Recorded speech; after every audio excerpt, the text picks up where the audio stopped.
Scaling IDEX, both individually and organizationally through Forge, my own incubator, one of IDEX's oldest partner. Manthan is IDEX's own premier annual event that is aimed at celebrating the spirit of innovation and entrepreneurship in India's defense sector. After decades of India's R&D primarily driven through institutional and academic R&D led by the agencies under defense establishment, over the past 4 years, IDEX has championed the foray into opening the sector for startup innovation.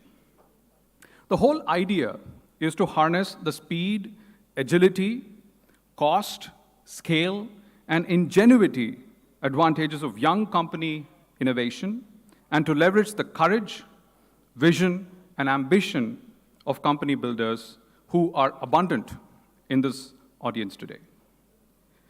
I now welcome on stage our founding captain, all-rounder, most valuable player, pinch hitter, strike bowler, and I can keep going on.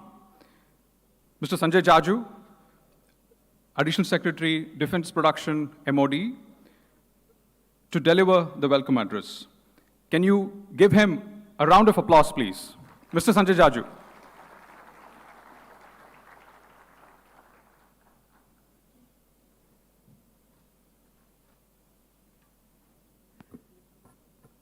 Of course, I'm not in any shape to deliver any message because, we've only been running around from one venue to another. But IDEX and startup ecosystem is very dear to me. So I said I can forego anything but not my presence here. Dignitaries here. Of course, the program will start when Raksha Mantri arrives, but our directions are that he also has huge constraints on time. So when he comes, he'll come and finish off his work and then leave. Ladies and gentlemen, IDEX is 4.5 years old. In fact, it's as old as my stint in this department. And I've been very fortunate that I was part of this initiative right from the day it was launched by Honorable Prime Minister in DEF Expo 18 in Mahabalipuram in April. And this journey has been absolutely remarkable. Wish all our partner incubators. I don't want to reveal all the statistics, but IDEX has now grown to almost like a flagship initiative in Department of Defense. We have close to 150 contracts signed for product development. We have 11 products which are now being inducted into our armed forces.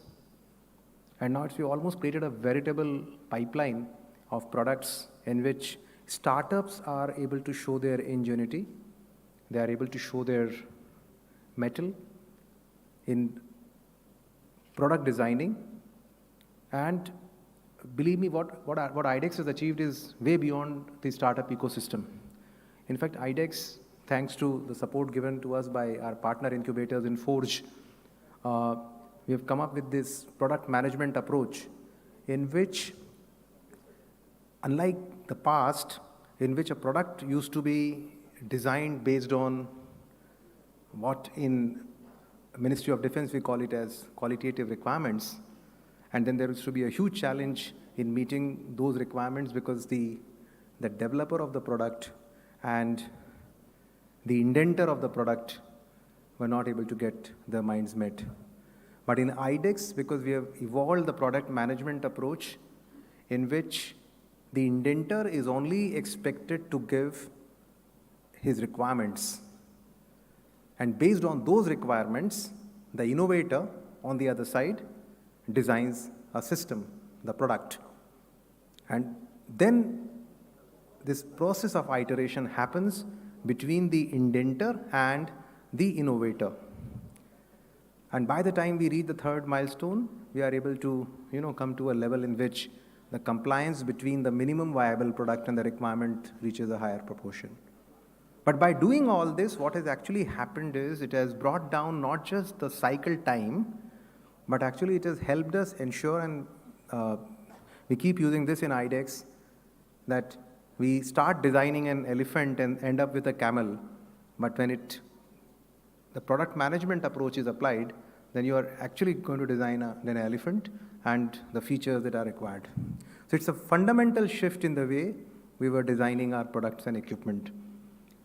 Second part which has happened is, it has also sparked a complete new generation of entrepreneurs. In IDEX, one line that we use is, we are not just solving military problems and creating solutions. That's almost integral to what we do in IDEX, but the objective in IDEX is, we keep saying that, is to create and spawn future defense enterprises.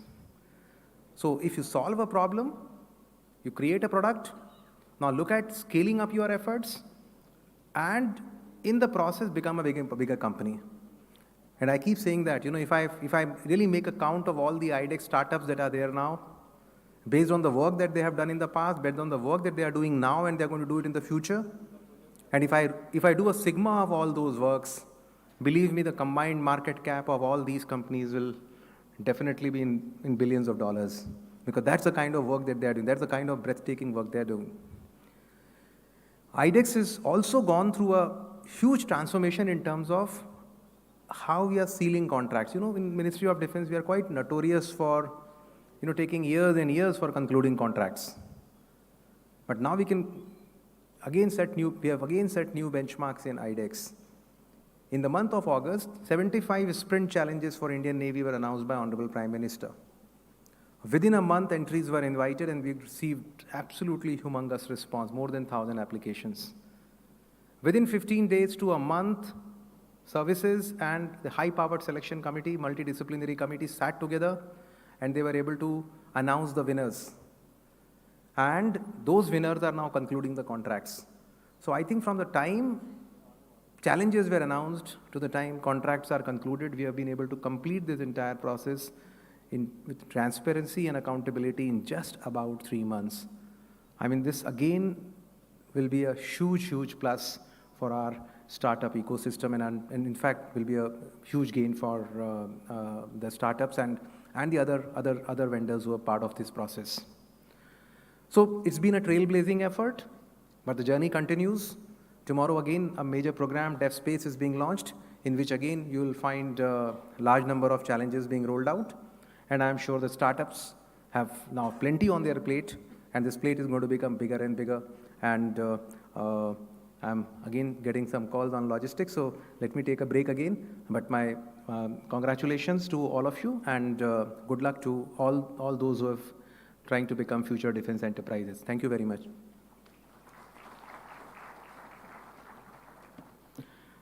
Thank you, sir. The efforts continue. IDEX is no different from a startup in itself. We've had 4.5 very fast-paced, accelerated years, and IDEX is truly going from the startup phase to the scale-up phase. We are awaiting Honorable Raksha Mantri's arrival at the venue, and we've planned a group photo for all the IDEX winners and the IDEX partners. So I request those IDEX winners and partners to please move downstairs. I request you to take the door behind, the middle of the room, and to go down and be ready for the group photo. We will, of course, continue with our next session here. It's only for those IDEX winners and IDEX partners. I request the others to please stay on. To catch a glimpse of the IDEX journey, where we are today, from where we came, the path we've traveled, the journey we've traversed, we have put together a short film. Can we have the video, please?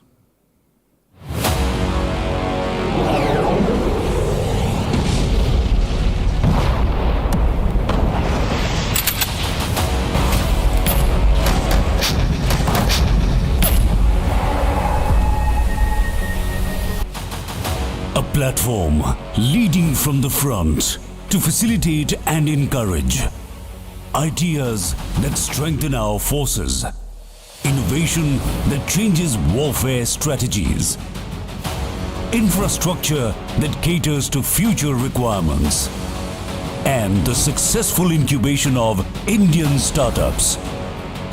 launched by Honorable Prime Minister Shri Narendra Modi in 2018. IDEX is a modern unified platform for all stakeholders in the defense and aerospace sector. A PM awardee for excellence in innovation. In the last 4 years, 198 challenges have been hosted through DISC and Prime. More than 600 ideas have been shortlisted. More than rupees 250 crore worth of projects have been allocated and procurement of 14 items worth over rupees 400 crore has been cleared. That helps foster a competitive environment for Indian startups. In such an ecosystem, it will not be an exaggeration to say that our economy is soon going to be driven by these startups. IDEX supports and encourages a wide range of cutting-edge technologies that help make India strong, safe and secure. With the presence of partner incubators across India, this year IDEX is taking innovation to the next level.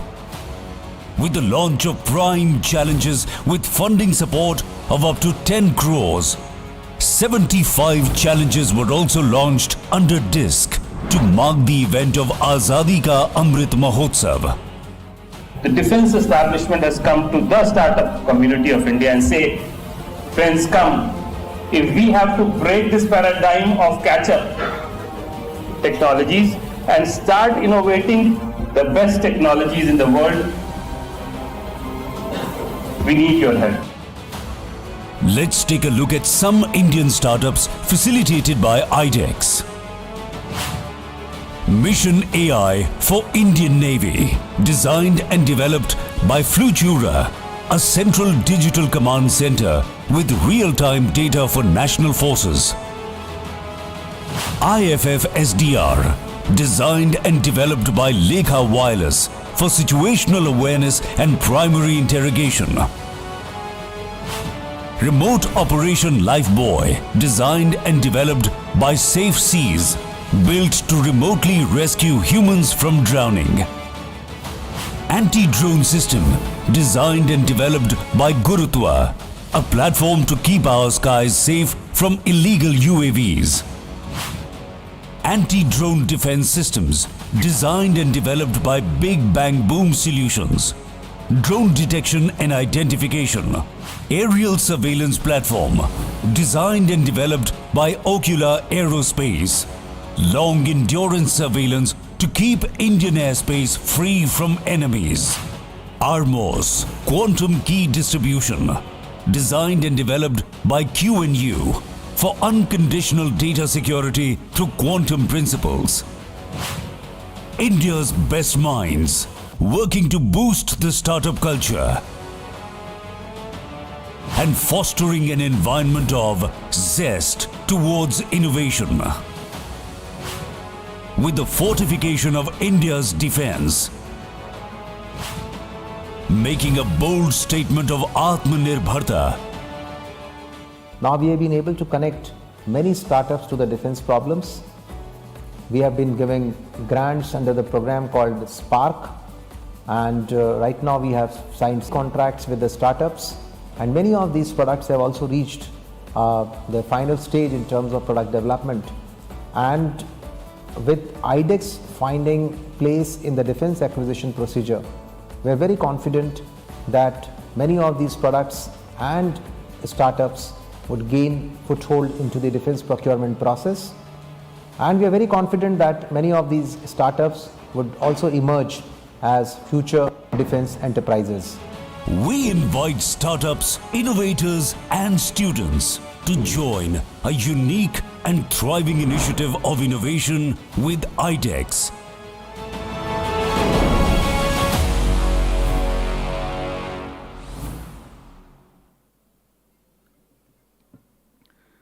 So that possibly gave you a peek into what we've done in the last 4 years or so, but there is a monumental task ahead of us. I'm sure we will summit those huge aspirations and expectations of the entire nation. Roger Bannister ran the mile under 4 minutes, which was until the 1950s thought of as impossible to do for a human being. It's become legendary as the Bannister Mile. Now, IDEX has our own very Roger Bannister in the form of Commodore Arun Golaya, Director, TDAC, Indian Navy, who led from the front the implementation of IDEX Sprint with all of us as collaborators in this exercise. To speak more about the speed and scale, and to showcase a few of the breakthrough and truly disruptive technologies, I invite on stage Commodore Arun Bannister Golaya. Can we have a huge round of applause for him?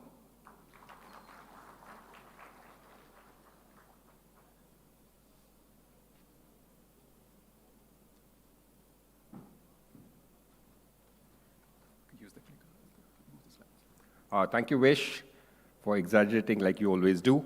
Good evening, ladies and gentlemen. I'm Commodore Arun Golaya, and I would be very quickly covering Sprint.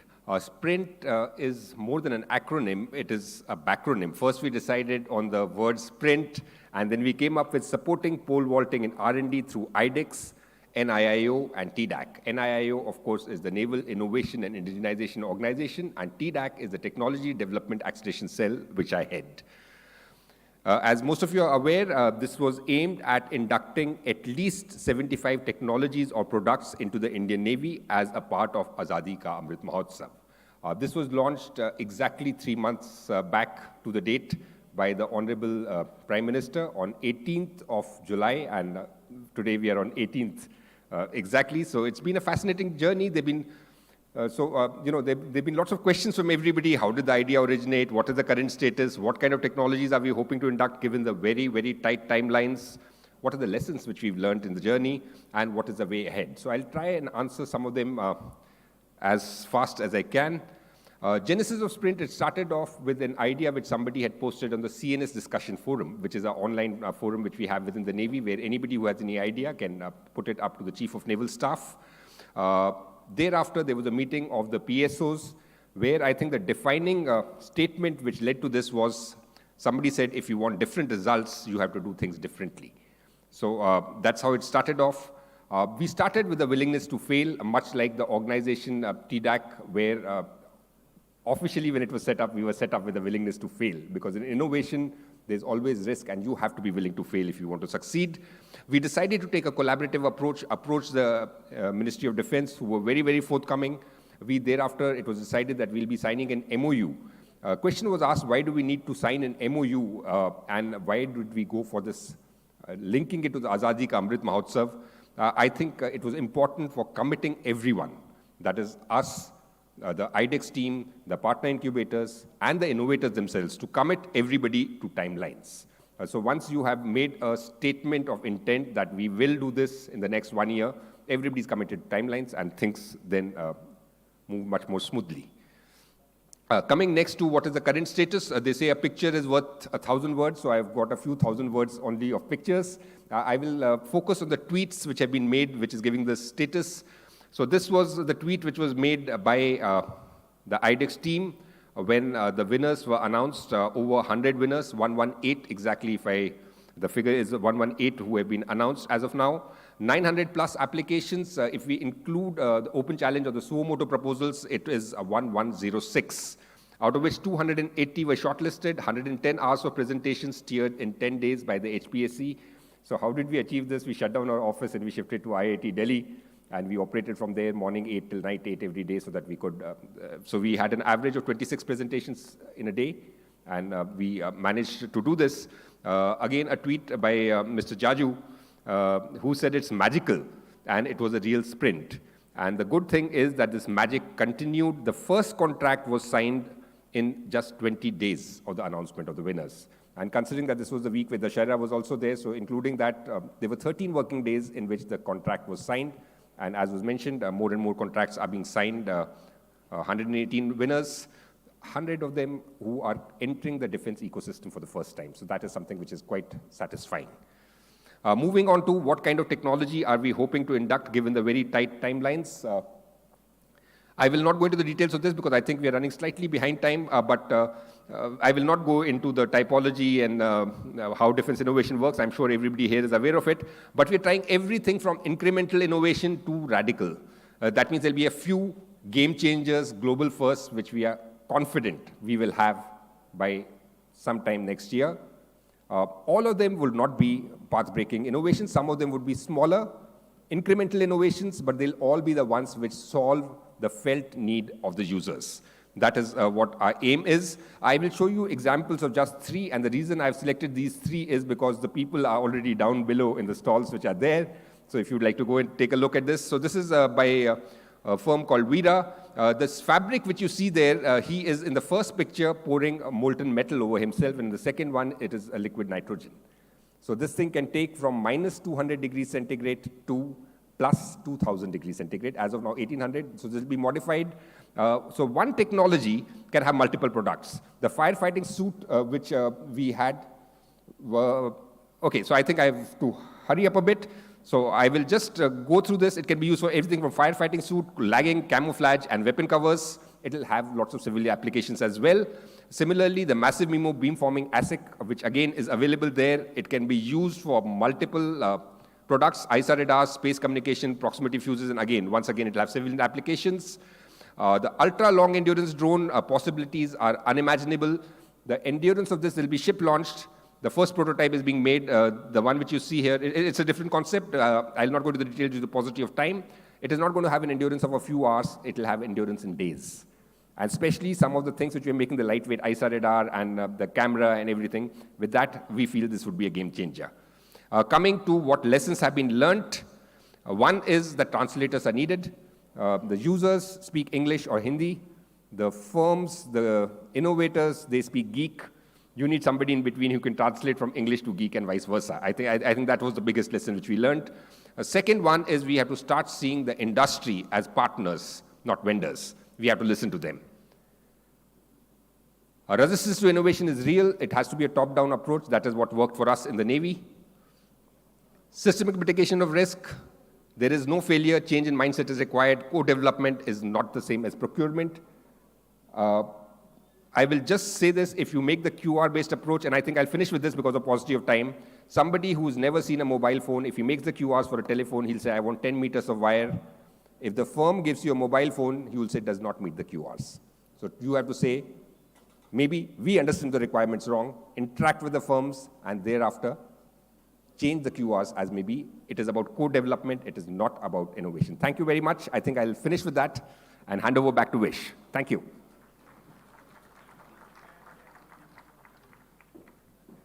Thank you, Commodore Gulaya. We made him run a faster Bannister mile.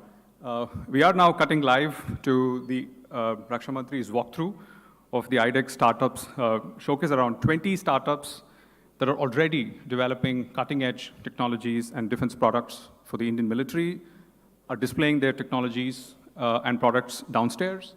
So that's the live walkthrough, a quick tour that the Raksha Mantri is taking with other dignitaries, and they will soon enter this hall, and we will begin the next session of Manthan Def Expo 2022.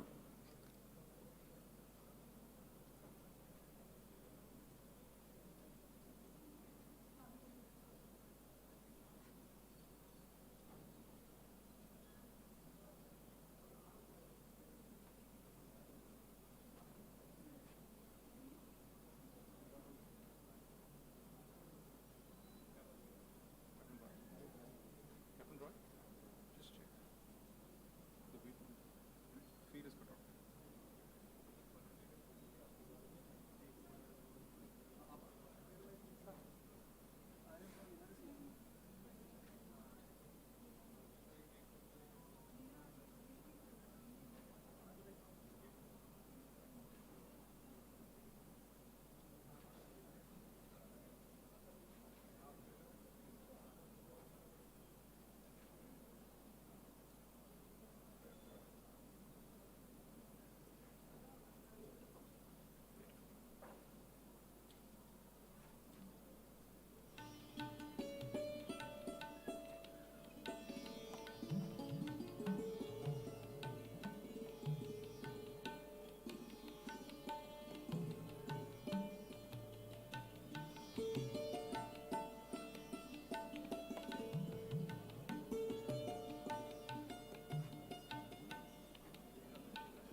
can I request some members in the audience in this row, these rows, to shift over to the other side so we have a more uniform distribution, if that's convenient for you to do. That would be really appreciated. Thank you.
Ladies and gentlemen, please find yourselves comfortable. We will soon have the chief guest in the hall, and we will commence momentarily. Thank you.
Check. Innovators, entrepreneurs, bankers, corporate executives, VCs, heads of incubators, technologists, diplomats, ladies and gentlemen, and to all those joining us via the live webcast, I welcome one and all to Manthan Deaf Expo 2022. My privilege to welcome our beloved Honorable Defense Minister, Shri Rajnath Singh Ji, as the chief guest for Manthan Deaf Expo 22. Let's have a round of applause. Thank you. My pleasure also to welcome Chief of Defense Staff, General Anil Chauhan, Defense Secretary, Dr. Ajay Kumar, Chief of Air Staff, Air Chief Marshal Vivek Chaudhary, Chief of Naval Staff, Admiral R.H. Kumar, Chief of Army Staff, General Manoj Pandey, Finance Advisor, Defense Services, Srimati Rasika Chaube, and Additional Secretary, Defense Production, Sri Sanjay Jaju. I now welcome Honorable Raksha Mantri Ji to deliver the presidential address of Manthan Def Expo 2022. Can we have a round of applause again? Thank you.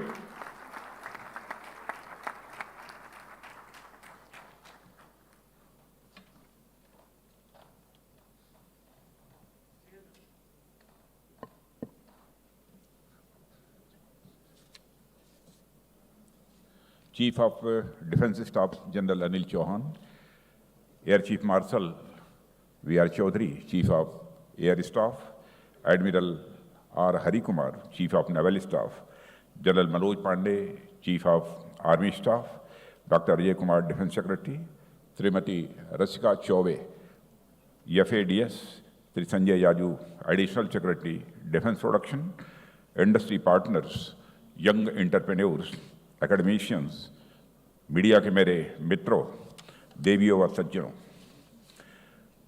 सचमुच मुझे बेहद खुशी होती है जब मैं किसी event में हमारे यूथ के बीच होता हूं, उनसे मिलता हूं और कुछ बातचीत करता हूं, और खासकर ऐसे युवा जो साइंस और टेक्नोलॉजी के क्षेत्र में काम कर रहे हैं, नई नई टेक्नोलॉजीज का भी वो इजाद कर रहे हैं, वह भी हमारी सेनाओं के लिए। तो देश भर के ऐसे होनहार नौजवानों से मिलने के लिए सच कहूं तो कभी कभी मुझे इसका इंतजार रहता है कि वह समय कब आएगा जबकि ऐसे नौजवानों से मिलने का और साथ ही साथ उनके साथ इंटरेक्ट करने का मुझे अवसर प्राप्त हो। आज अभी मैं नौजवानों के बीच था जो काम कर रहे हैं स्टार्टअप्स, गया था वहां केवल एक फोटोग्राफ हो जाएगा और उसके बाद मुझे वापस लौटना है, लेकिन उनके बीच जब मैं पहुंचा तो उन्हीं के साथ मैं उलझ गया और यहां आने में विलंब हुआ है। आप लोगों के बीच आकर, वैसे हमारी एज तो बहुत अधिक हो गई है, कोई एज हमारी कम नहीं है। यदि हमारे स्टार्टअप्स 17 की होंगे तो 17 इधर उधर कर दीजिए, मैं भी वैसे ही हूं। इसके पहले भी जब कभी भी आईडेक्स का इवेंट हुआ है या इसी तरह का कोई और इवेंट हुआ है जिसमें हमारे युवा भागीदार हों, ऐसे इवेंट में पहुंचने का मैंने हर संभव प्रयास किया है। और आप लोगों में से कुछ से तो हमारी मुलाकात हो सकता है दिल्ली भी हुई हो और कहीं और हुई हो और यहाँ भी हुई हो जब आज मैं मिला हूँ उनसे। और साथियों, जैसे जैसे हमारा देश आगे बढ़ रहा है, लगातार इकोनॉमिक प्रोग्रेस कर रहा है और इस बात की आवश्यकता भी बढ़ रही है कि हमारी सिक्योरिटी भी और अधिक मजबूत हो, केवल मजबूत ही न हो बल्कि सेल्फ रिलायंट भी हो। इसके लिए सरकार ने ऐसे ऐसे कदम उठाए हैं जिनके बारे में पहले कभी चर्चा तक भी नहीं होती थी। पहले क्या था कि हमारे देश का कोई ऐसा युवा जो सीधे तौर पर किसी सरकारी वैज्ञानिक एजेंसी से न जुड़ा हो, वह कितना ही होनहार क्यों न हो, कितना ही टैलेंटेड क्यों न हो, उसके लिए राष्ट्र की सुरक्षा में अपना कंट्रीब्यूशन देना यह बड़ा मुश्किल काम था। उसे अवसर ही नहीं मिल पाता था। और उसमें भी डिफेंस से जुड़ी यदि कोई टेक्नोलॉजी हो, उसमें तो अपना कोई कंट्रीब्यूशन दे पाना यह तो सोच से भी परे था। पर पिछले 7-8 वर्षों में परिस्थितियां पूरी तरह से बदली हैं। देश की मानसिकता में एक बड़ा बदलाव भी हुआ है और आज राष्ट्र साधन से अधिक साध्य पर ध्यान दे रहा है, लक्ष्य पर ध्यान दे रहा है, समस्या से अधिक समाधान पर ध्यान दे रहा है, राह से अधिक मंजिल पर ध्यान दे रहा है। और जब मंजिल पर हमारा ध्यान होता है, तो लक्ष्य पर हमारा ध्यान होता है, तो माध्यम अपने आप निकल आते हैं। यह प्रकृति का शाश्वत नियम है। This is the eternal law of nature. राहें अपने आप निकलने लगती हैं और इस प्रकार जब हमारी सेनाओं को मजबूत, आत्मनिर्भर और अत्याधुनिक तकनीकों से लैस करने के लक्ष्य पर जब हमने ध्यान देना शुरू किया तो अनेक माध्यम हमारे सामने आते चले गए। आईडेक्स भी मैं समझता हूं उनमें से एक महत्वपूर्ण यह माध्यम है।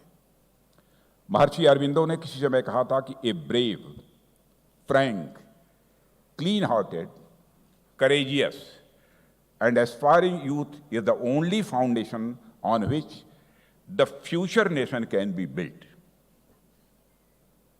उनका यही विचार आज हमारी सरकार के लिए एक प्रेरणा का कार्य कर रहा है, एक सोर्स ऑफ इंस्पिरेशन के रूप में काम कर रहा है। और उनका यही विचार आज युवाओं के लिए एक मार्गदर्शक का भी काम कर रहा है। आज जब हमारा डिफेंस सेक्टर यूथ के साथ आईडेक्स जैसे इनिशिएटिव के माध्यम से एक नए पड़ाव की ओर आगे बढ़ रहा है, मैं समझता हूं श्री अरविंदो का यही मंत्र हमारे युवाओं की नई यात्रा में एक नई ऊर्जा भी भरने का काम कर रहा है। साथियों, जैसा कि आप सभी जानते हैं कि आईडेक्स भारत को सेल्फ रिलायंट और सेल्फ सफिशिएंट बनाने की दिशा में एक महत्वपूर्ण इनिशिएटिव्स में से एक है। यह इनिशिएटिव भारत के उभरते हुए एंटरप्रेन्योर्स को एक प्लेटफॉर्म प्रदान करता है। इसके माध्यम से एंटरप्रेन्योर्स को आर्थिक रूप से सहयोग प्रदान किया जाता है, जिससे वे state of the art technology develop करने की दिशा में तेजी से आगे बढ़ सकें।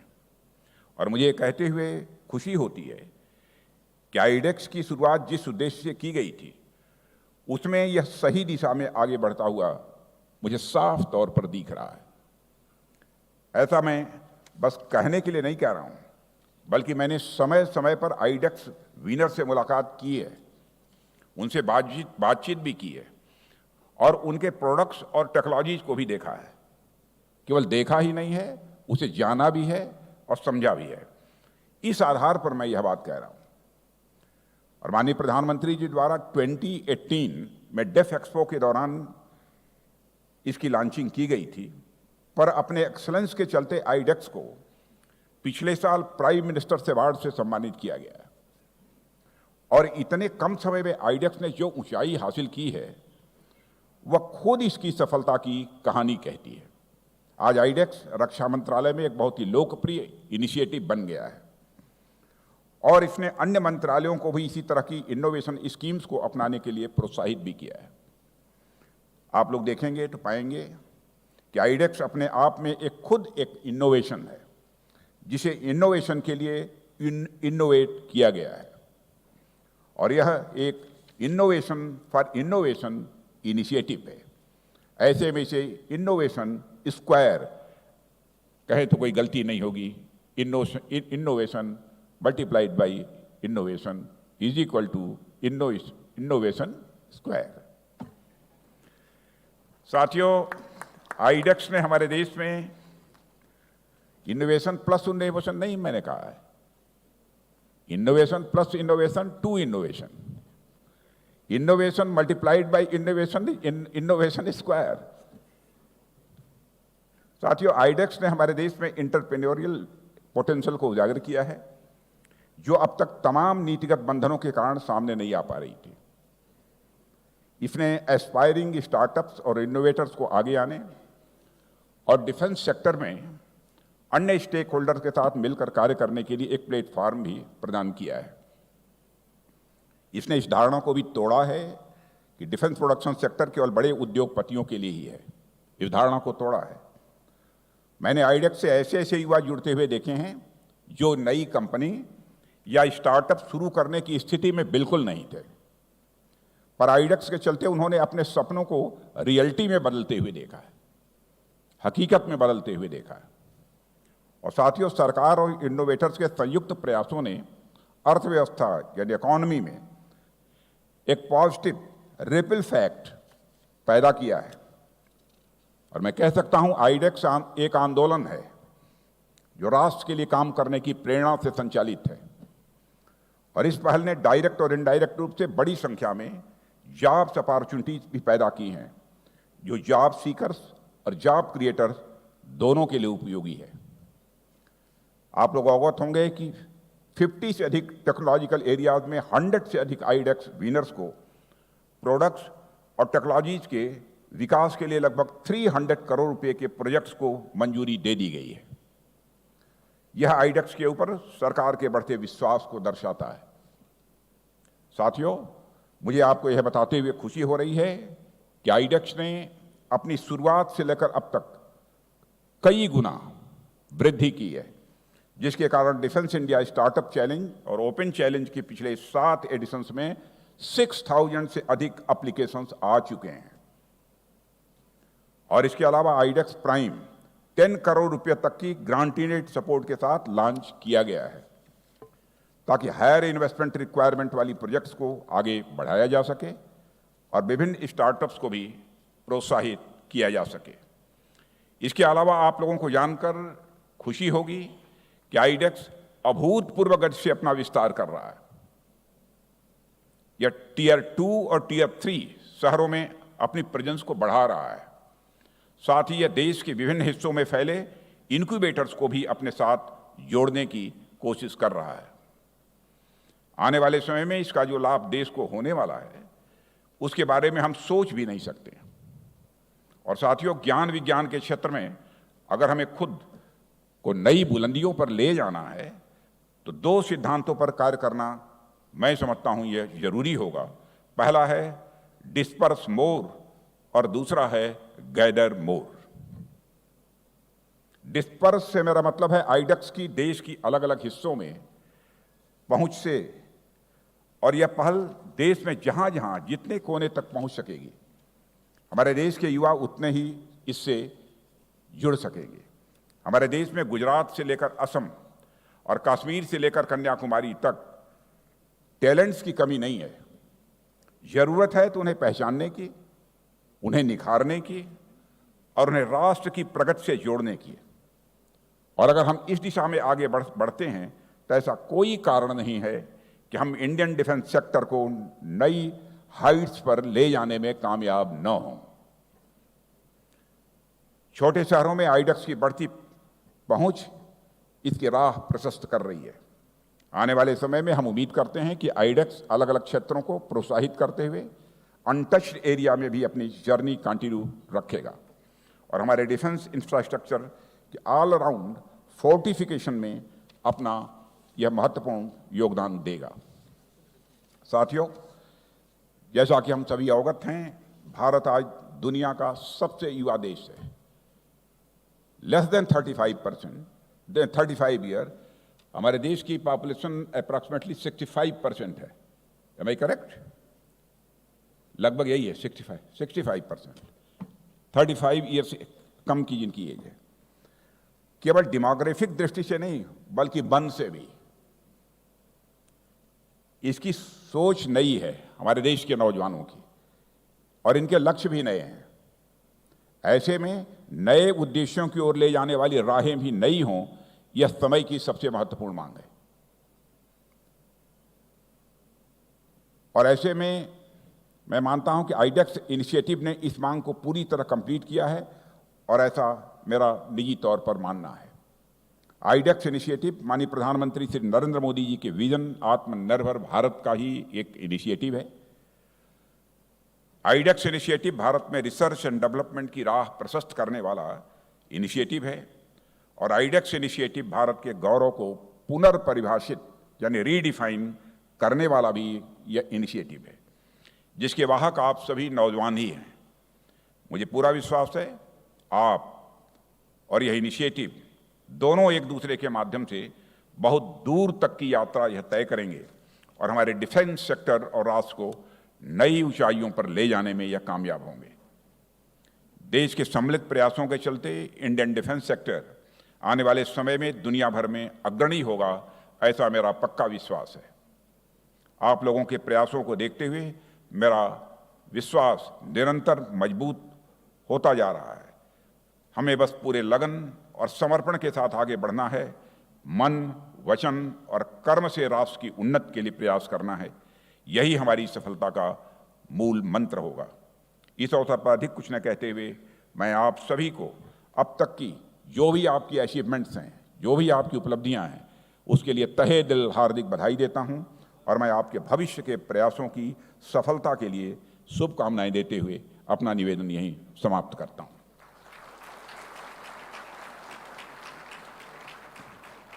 Thank you, sir.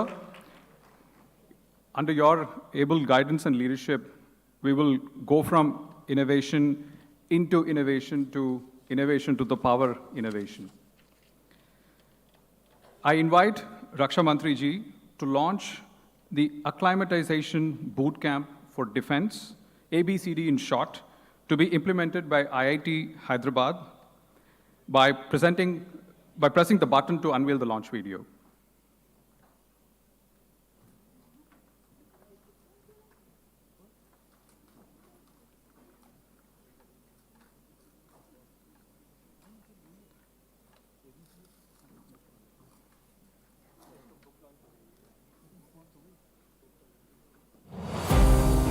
With 75,000 plus startups, India is the third largest startup ecosystem in the world.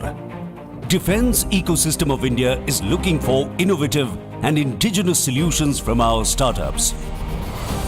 Hence, to identify the civilian technology startups and help them pivot to defense applications, iTech Incubators at IIT Hyderabad and iTechs has designed a unique program. Acclimatization Bootcamp for Defense Startups is a 12-week program for startups at the prototype stage. The Ministry of Defense has undertaken an initiative by setting up a roadmap and an implementation framework for the indigenization of military materials. A task force was constituted under the Additional Secretary, Defense Production, members from Service Headquarters, the Defense Research and Development Organization, the Acquisition Wing, the Director General of Quality Insurance, the Defense Public Sector Undertakings, Center for Military Airworthiness and Certification, CEMILAC, and industry associations. The task force assessed the current capabilities for the important materials and classes at different levels and arrived at material-specific recommendations to facilitate indigenization, including prioritization based on available infrastructure, expertise, criticality, and other factors. I invite our Honorable Raksha Mantri to unveil the report published by the task force on the indigenization of military materials.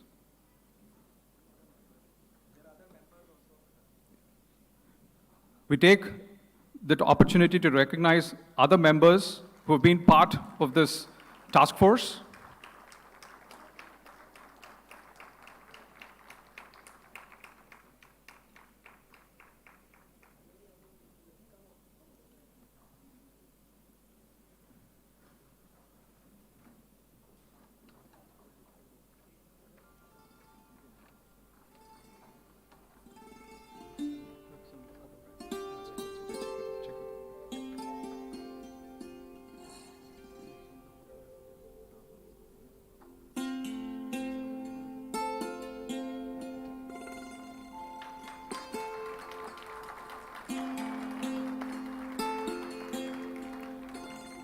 Thank you.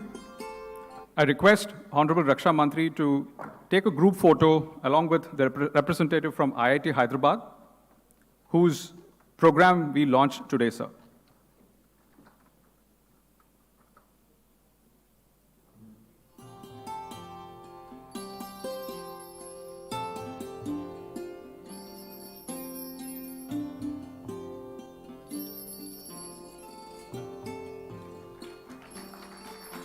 Can we have a round of applause, please?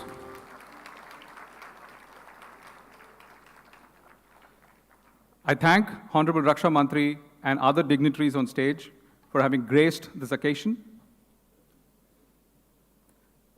Thank you, sir. Thank you for your kind presence.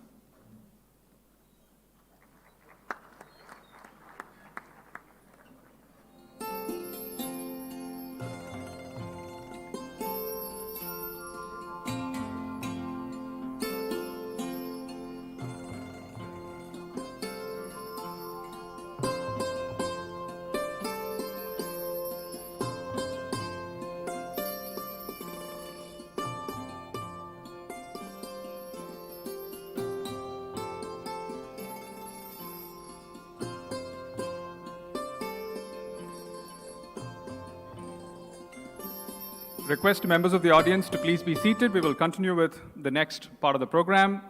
We have a few important MOUs and other partnerships to announce. Ladies and gentlemen, can I request you to please find yourselves comfortably seated? We will continue. Thank you.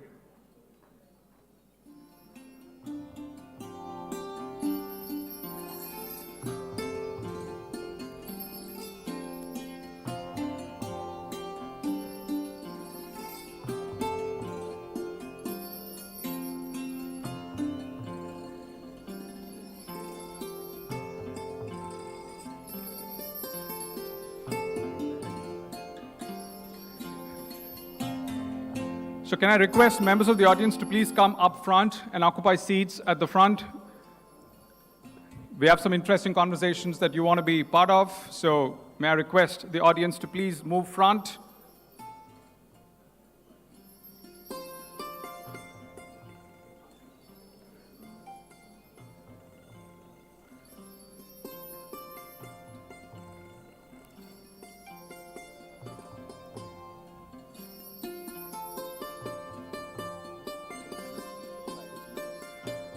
Particularly the IDEX winners, we know who you are. We request and expect you to be seated at the front.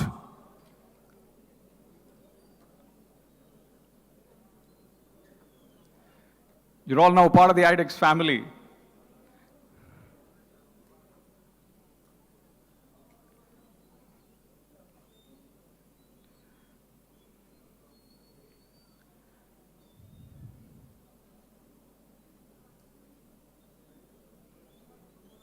So after announcing a few MOUs and partnerships, we will then move on to a panel discussion on defense space. So I'm sure it'll be very interesting for all of us to hear from some of the stalwarts in this space, in the space.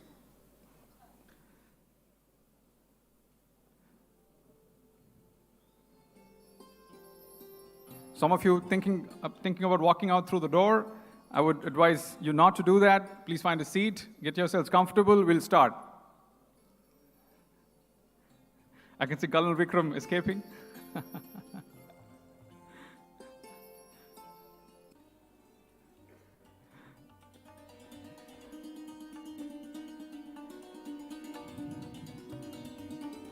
All right, we will get started. IDEX is proud to welcome some of India's leading public and private sector banks as partners to strengthen our capabilities in supporting execution on multiple fronts for all stakeholders in the IDEX ecosystem. We have 3 banks engaged as banking partners, and as I read out their names, I welcome the officials from those banks to join us on stage for a group photo. Can I request Captain Roy from DIO to represent DIO on stage? I think Captain Roy and Colonel Arvind, please come. You know, the duo makes more sense. Please, Colonel Arvind, come on stage. So can we have the first of the banks, HDFC Bank? Can we have a round of applause, please? Thank you. The session is not after lunch, so no excuses. Can we have some applause? We have Bank of Baroda. Can we have the official from Bank of Baroda join us on stage?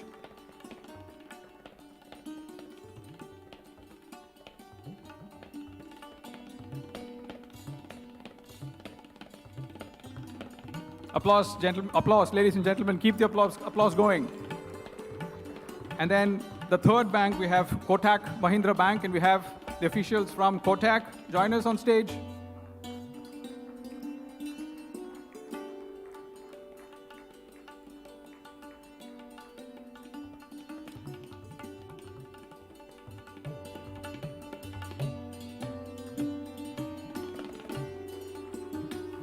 So this partnership is very crucial. What it does is that it facilitates faster access to financial supports for the startups, as well as various other financial procedures which we depend on in terms of accelerated and scaled up implementation of the IDEX platform, IDEX program. So I thank once again the banking partners for coming up front and synergizing with DIO. Thank you. Thank you for joining us on stage. Thank you. IDEX was built with partnerships in mind. When we started, we had 6 partner incubators at the time when we launched the first edition of the Defense India Startup Challenge back in August 2018. And that list of partner incubators has grown from 5 to 14 today. But today, IDEX is further expanding its base of partner incubators by adding another 5 incubators from different parts of the country, representing prestigious, eminent institutions and organizations. As I read out their names, I welcome the heads of these new PIs, as we call them, to join on stage for a group photo. Can we have on stage the representative from Made It Kanchipuram? And once again, may I request Colonel Arvind and Captain Roy to take center stage. The next new partner incubator we're onboarding today is PIDES BITS Pilani.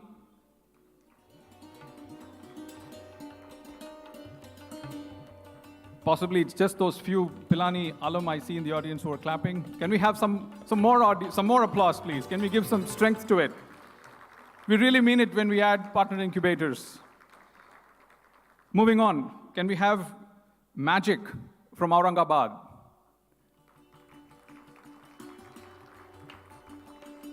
We're definitely expecting a lot of magic from that part of the country. Number 4, can we have the officials from Shastra Rashtriya Raksha University?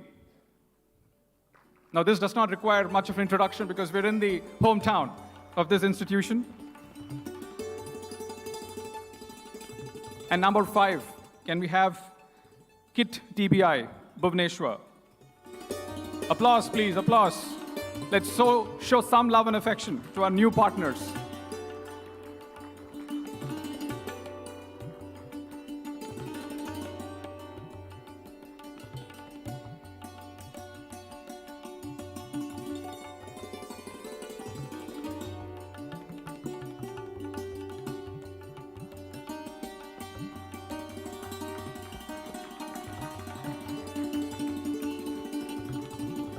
Thank you.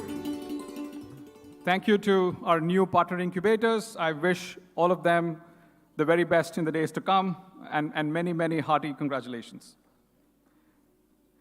We now move on to a very important announcement, the announcement for which IDEX exists, which is to recognize the new breed, the new crop of IDEX innovators, the IDEX winners that we are announcing to the world today.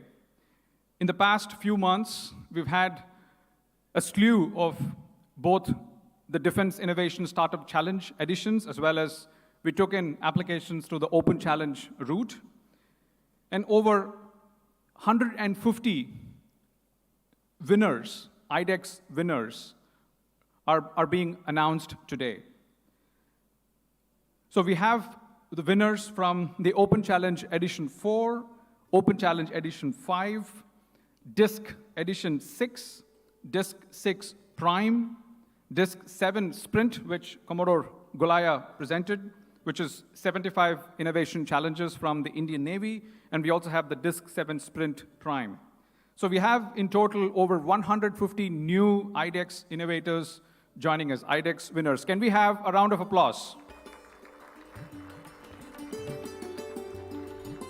And collectively, this number puts us well in excess of 300 IDEX winners, 300 IDEX innovators, a combination of startups, MSMEs. So young company innovation is already at 300 plus.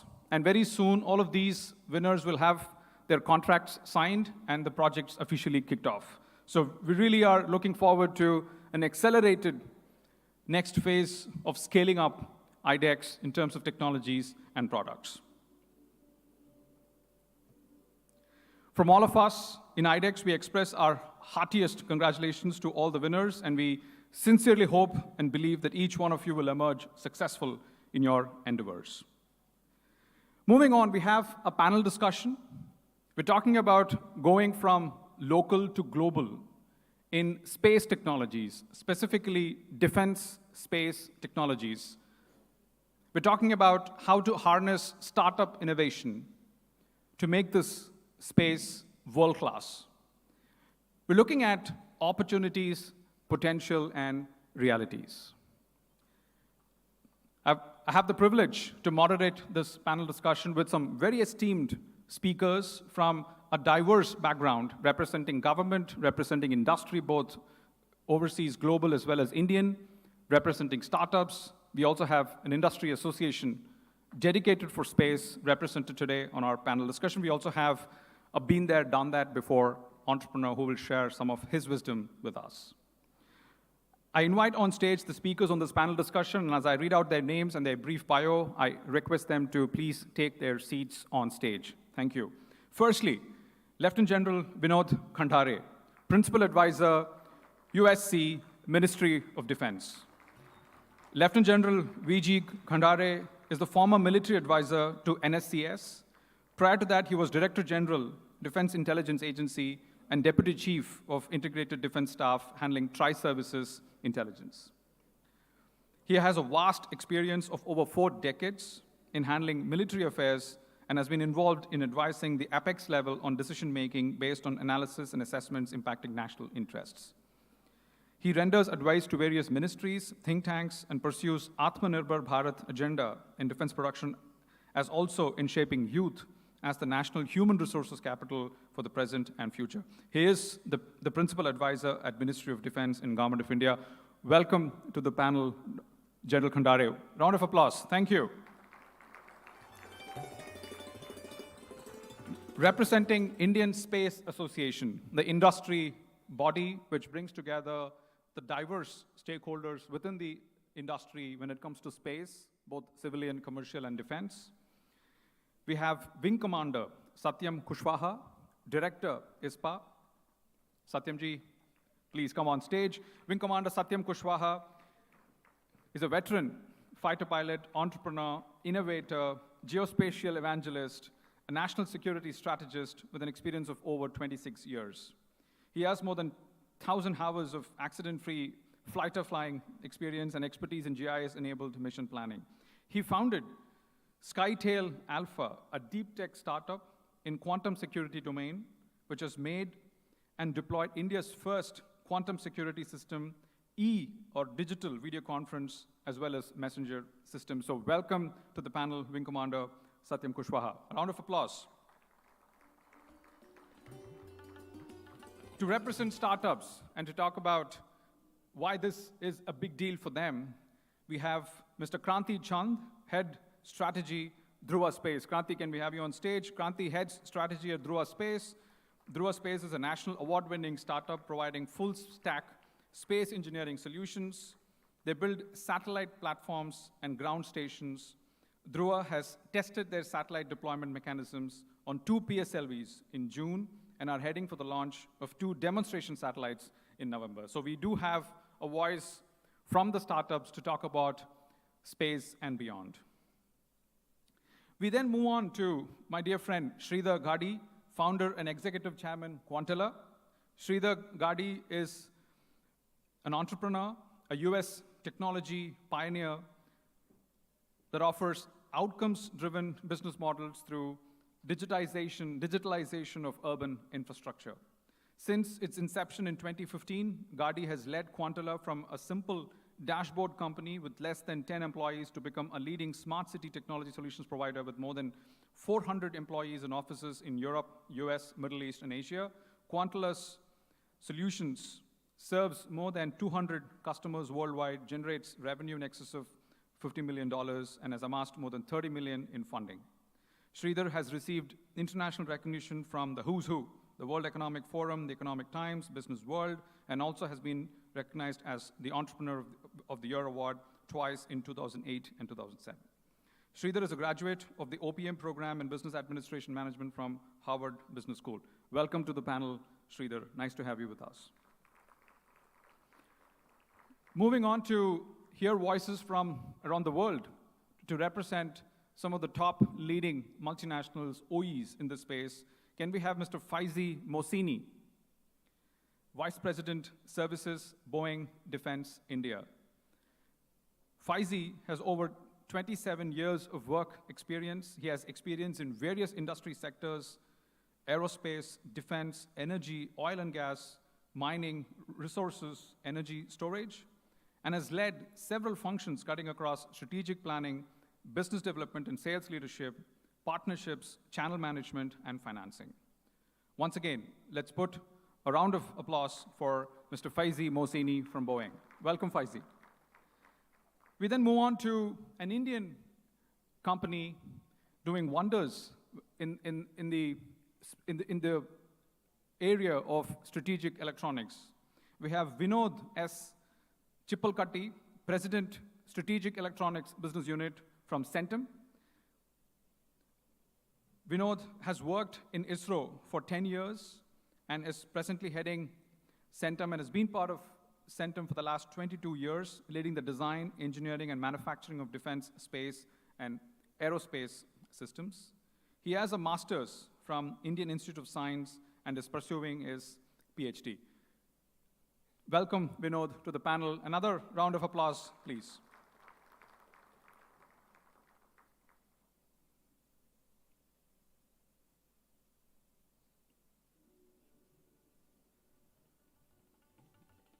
I have taken the liberty to share with each one of our panel speakers today a question that they can share from their views and perspectives, which really will go a long way in informing us about the topic that we have chosen for today's discussion, which is about defense space technologies, leveraging startup innovation, the opportunities, the potential, and the realities. I've requested the speakers to respond to that first set of questions in 6 minutes, and then we will open up the floor to take some questions from the audience before we sum up. I will first start with General Kandare.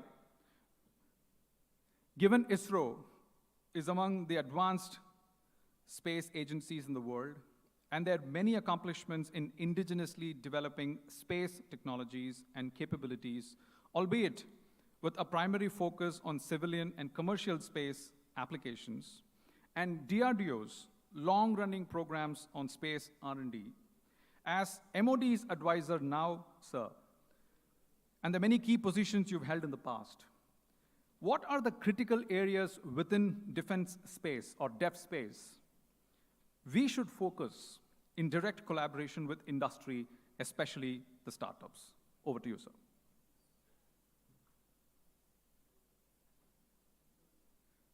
Can we do a mic check, please? Yes, sir. Thank you, Vish. Very interesting panel, and you can see the cross-section of enthusiasm, the kind of experience that is here, varied fields. And Vish has posed a question about ISRO, DRDO, and defense space. You all would recall that when the Prime Minister had spoken exactly 1 year back, it's exactly 1 year back when he had opened up the space sector to the private sector, and Mr. J.D. Patil is sitting here. He was one of the people who were instrumental in getting this sector unlocked. Unlocked is possibly the most appropriate word, because earlier than that, as the Honorable Raksha Mantri said, anything and everything to do with defense or security was a strict no-no to people in the civil sector, irrespective of whether they had the domain specialization or not. So October last year, Mr. Patil, if you remember, the virtual meeting which took place, and we had people who came up, and they have proved that in the last 1 year a lot has happened. Now, what exactly do we want to let the civil sector look at? There's plenty of promise. Space domain comprises of various segments. You all are aware of the ground segment. What is directly not visible, but even that part, in the last 1 year, what we have seen is the mapping solution, the positioning, navigation, timing, the NAVIC, you name a thing and it is open. The government is extremely sincere in its commitment to give this sector a big go for the private entrepreneurs. You just saw the kind of MOUs that have been done for financing. In the Ministry of Defense, we are very clear about what the private entrepreneurs look at. The first challenge is opportunities. We've opened up the opportunities. The second challenge is funding. You saw the kind of commitment which the government is giving. The third one is recognition. The moment you have IDEX winners, the recognition is given. Each and every step that is being taken, whether it is at DRDO level, whether it is at the private sector level, whether it is at the IDEX level, wherever we are seeing certain bottlenecks, a new scheme gets opened up. There was a particular time when people were saying that there were concerns about IPR, concerns about the kind of engagement with only one agency within the government. And that is when IDEX came up. So there are things which currently are happening. In future, we want to focus more on the different kinds of payloads which the services need. Services need different kind of sensors because they need different results. They need results from satellites because there are certain areas, certain sensitivities where drones and aircrafts will not be able to venture into. So those are the kind of sensors. What may be considered as an imagination is what we want you to get into. If somebody says that, thermal imaging from space is not possible, it may not be possible today. But I think if you give us those kind of results, we will prefer them to doing anything in any other way. When we say that we want to have optimization of manpower, we want to ensure that there is a lot of support from the industry. Whatever gets developed, if there are 10 people working, I would want one person to do it. There would be a lot of requirements of unmanned situations. So please feel free. Think beyond what even Western countries have done. As users, the stakeholders, that is the end user, the services have to keep imagining and being visionaries. Thereafter, plant the idea in the industry and get to such situations where we get results which can have varied applications but common applications for the military and the non-military also. The moment you do that, we will look at mass scales which makes it economical and commercially viable. There may be certain mill grades which may be there, but otherwise, we need solutions which can be used in many other sectors other than the security sector. There will be certain applications which I will not be able to say in open forum, but our doors are always open in Ministry of Defense. Please come, please reach out.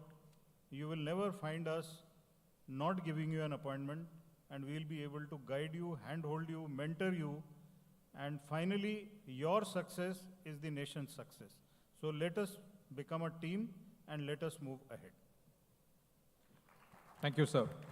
No, I've had the pleasure to work very closely with General Kandare in the past few months, of course with Wing Commander Kushwaha too. And tomorrow there is a big announcement that's being made in opening up defense space. I see, Mr. Patil here in the audience, we really, if I were to take a neutral view, the kind of challenges that are going to be thrown open really have been looked at from the point of view of how can both dual-use technologies and products emerge out of these innovation challenges. So it was not only looked at from the point of view of is it only for space and for military defense applications, but is there really something that we need to become more self-reliant as a country and possibly export potential, right? So I think, what's going to happen, of course, after the launch tomorrow, given it's going to be launched by the Prime Minister, we have to keep a few details under the wraps.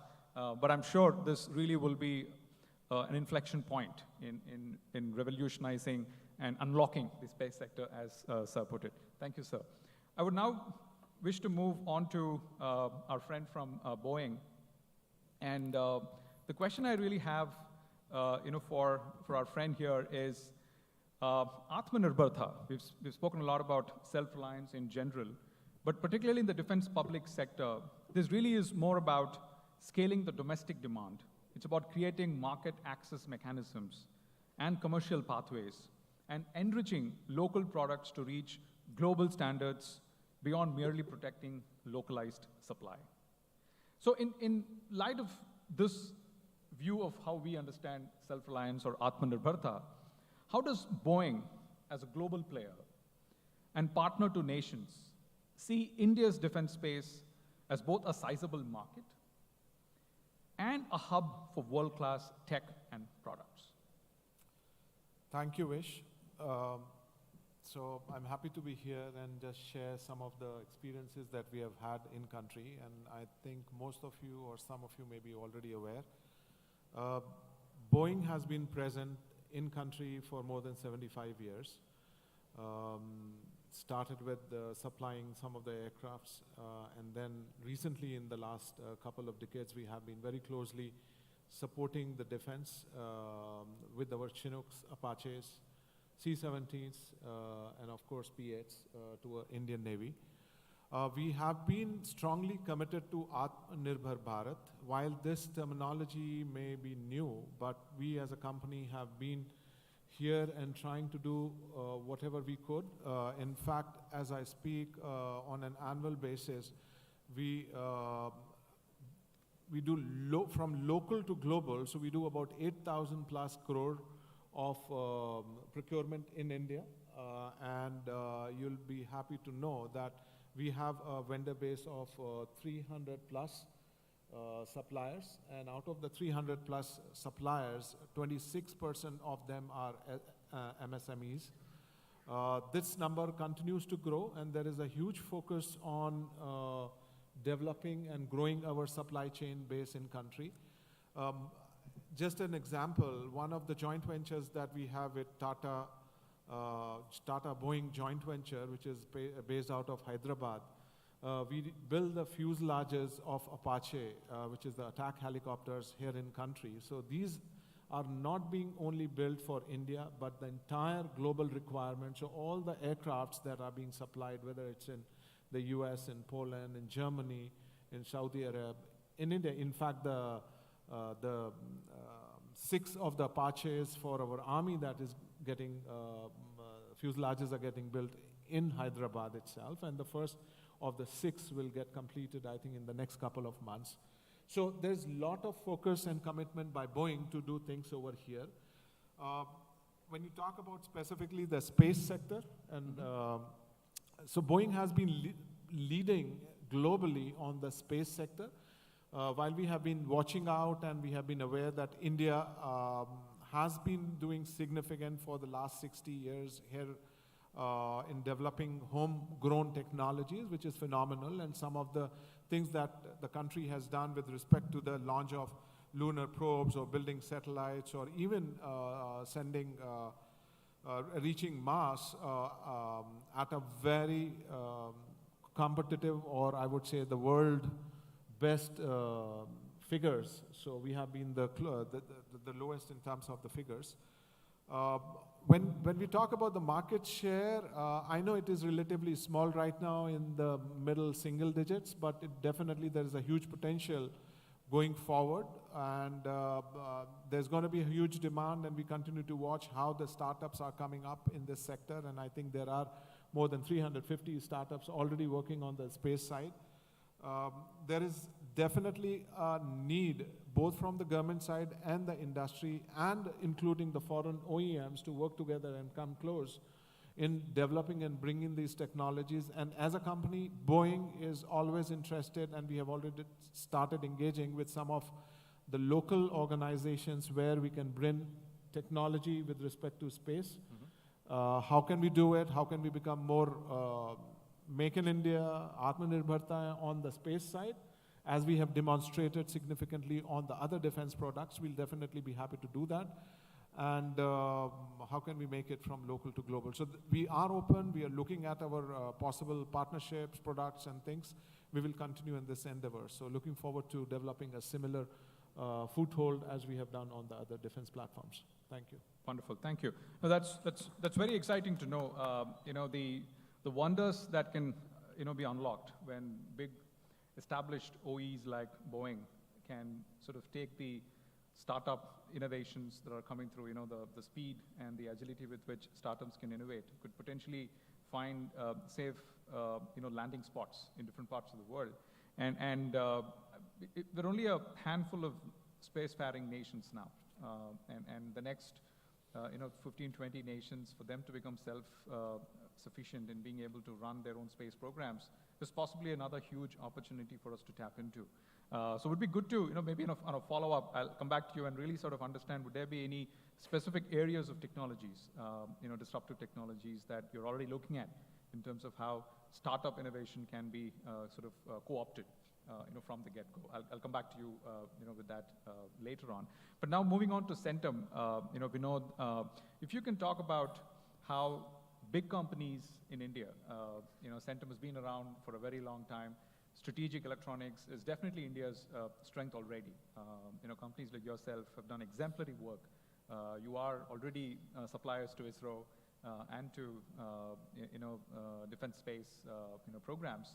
But how do you see, again, startup innovation? Are there specific strategies? Are there specific technology areas where you're already looking at partnering with startups? If you can talk about some of the specifics, I think that would be very illuminating for this audience. Thank you, and over to you, Vinod. Yeah. Thank you, Vish. Good afternoon to all of you. Yeah, Centum has been in the defense space, in space in general, for the last 20 odd years. And if you look at the journey that has been there in the defense space, obviously it started with the import options, then ISRO taking over and realizing some of the radar imaging and the other Earth observation satellites such as CARTOS, the second generation CARTOS followed by the third generation. Then in the last 5 to 7 years, it is DRDO who has also been contributing to the defense space sector in the form of EW, hyperspectral and satellites of that kind. But if you look at that journey, the industry had a limited role to play as tier 2, tier 3 players for these integrators. And they not only did the job quite well, and the overall enhance and the engagement of these industries at that level slowly progressed. And few industries contributed to these integrators in the form of build to print, which means the specifications, the drawings and everything came from these integrators and they would do. And some of industries such as Centum started contributing in the form of build to specifications, where they started designing and then working very closely with the design team of these ISROs and DRDOs. So there was this kind of a import, then ISRO, then DRDO, then industry contributions coming in the form of design, engineering, manufacturing. That has been the trend. With the opening up of space sector, suddenly there has been a step change in the environment where any industry can become an integrator, has the opportunity or the enablement to launch, to be the satellite, to be the launcher, to develop the payload, to directly go to the end users and offer their solutions. So that has been a very excellent and a good change.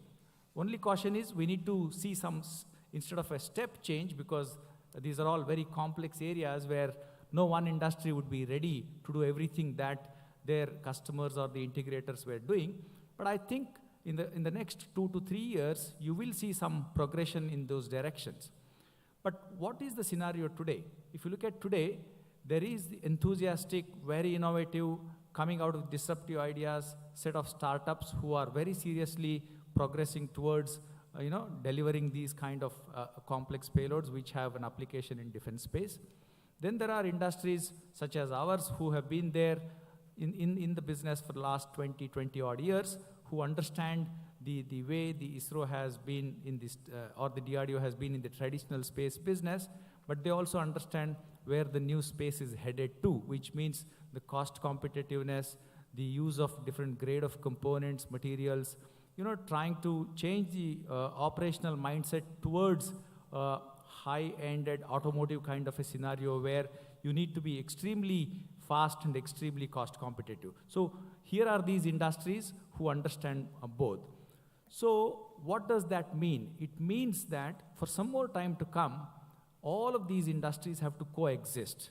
ISRO has to coexist, continue to deliver at some level, so are DRDOs. Then there are these industries who have to come together, a combination of senior industries or matured industries or industries who have been in the space for good number of years, and the startups. They need to coexist together towards evolving sort of a quote-unquote third option for the end users, the DRDO option, the space option, and the third option.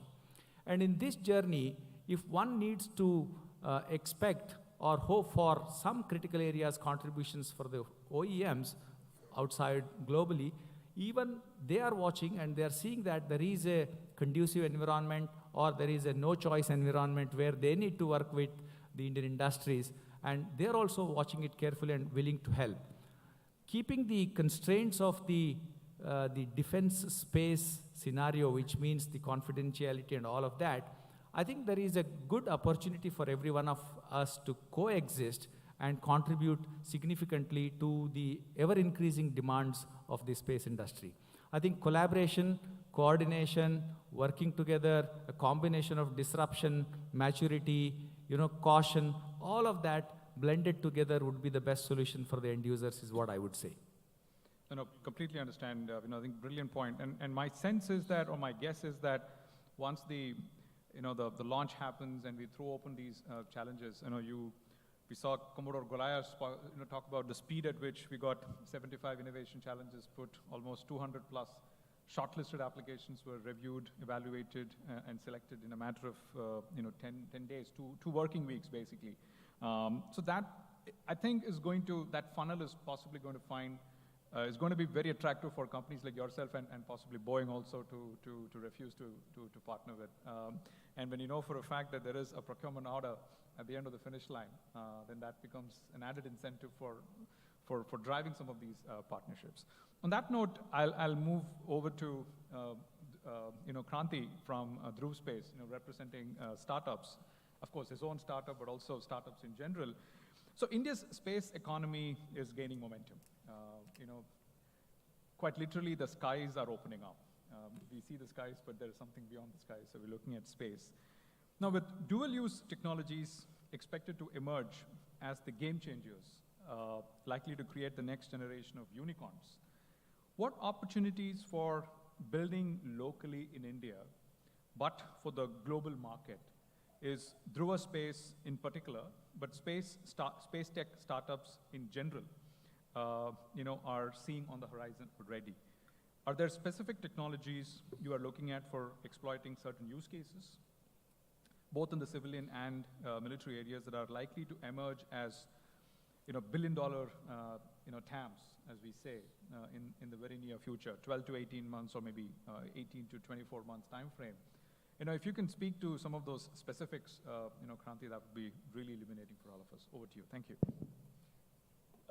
Thanks, Vish. I think first thing that we need to embrace as India is what our potential is. Cost effectiveness is not a bad word. We've sent a mission to Mars at less than what it costs to make a movie called Martian. And that speaks about, first thing, the cost advantage that we bring as India. We've not delivered a technology which is inferior. We've built technology in-house, and we made it possible cost effectively. I think that's something that we as Indian entrepreneurs embrace first. And what enables us to be cost effective, it's not cheap labor at the end of the day. It's the importance of how us as an economy are evolving.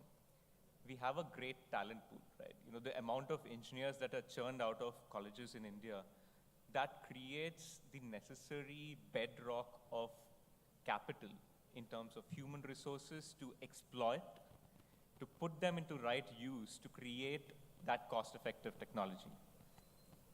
And the third part that makes it more vibrant is the scale, because we are a big nation, one of the, or the second largest in population and seventh largest in geography. What it puts us is a diversity pool. We are not talking about imagery of one particular region. We go up scaling the mountains in the Himalayas to the deserts of Thar and move all the way down to the tiny islands of Lakshadweep, and every point of which we monitor. That's a scale that cannot be brought in by any other country, rarely that can be seen, right? And we see that technology seeping in. Our cities are now using satellite imagery to plan how their infrastructure is going to be the next month. They are looking at how their assets, which are government-owned, are monitored so that there is no encroachment that is happening. So I think that level of doing such thing across, think of 100 smart cities. That gives a scale at which AI algorithms that everyone across the world speaks about work. The data set is the bedrock, and we have that too. So 3 key elements that create potential for this ecosystem to actually flourish. And I think opportunities are things that we just have to find, right? We have the potential, we just have to find the opportunities. I think a brilliant story for me when we started the space journey for my side was the story of Iridium.